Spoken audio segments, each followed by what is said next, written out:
Magtitake ka ba ng civil service exam this March 8? Kapatid, tignan mo to. Tapos lang mag-take ng exam ng mga students ko, meron tayong iba't ibang klase ng exams para ma-practice sila ng sagad. Tapos, yung exams na yun, pinaliwanag ko sa kanila isa-isa. Bakit? Kasi akala ng karamihan kapag nag-solve ka ng math, kagaya nung pinakita ko sa'yo sa math yun, kapag nag-solve ka ng math, kailangan eksakto yung sagot mo. Hindi. Bakit? Mayroong technique yan. Ipapaliwanag ko sa parating na free review, kapatid, this Friday. And syempre, kung wala kang budget, okay lang. Sama ka dun sa free review natin ng Friday.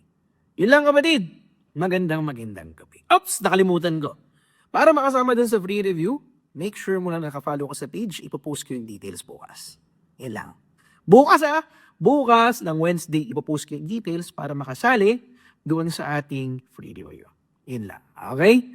Wednesday, post ko yung details. Friday, makikita tayo. Magandang gabi sa'yo.